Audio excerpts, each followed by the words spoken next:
I said that you've been working since more than 24 hours now, Bishop of Kensington. What has it consisted in the work? What have you seen? What have you heard?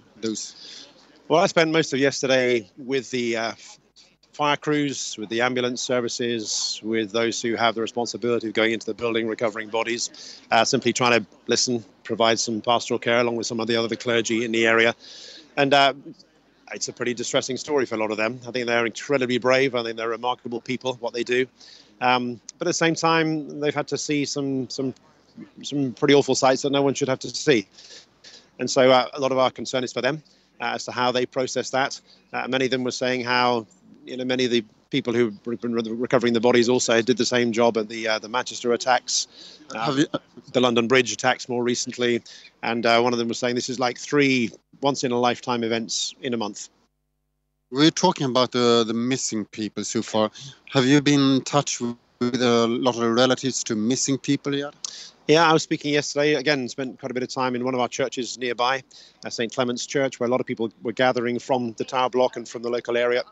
Many of them really, really concerned about friends, family who lived in the block and just not really knowing where they are and really concerned for them. And so your heart just goes out for them. They hear rumours that maybe, excuse me, maybe there's someone in a hostel or a hotel somewhere, but clearly they're very distressed, and our concern is for them today. It's a heartbreaking situation. What can you tell a person that know that he had someone living in there and he's without any news from that person? What do you tell them? Well, there's not much you can say. Very often what we would simply do is pray with them, just to try to give them a sense of hope, a sense of a wider picture, that somehow the longer term picture is that there are people around who will support them and strengthen them. And so that's really what we can do. We can't really give them very often sort of hope that, yes, someone will be found, because I think by this stage we're aware that many people who are missing may not be found.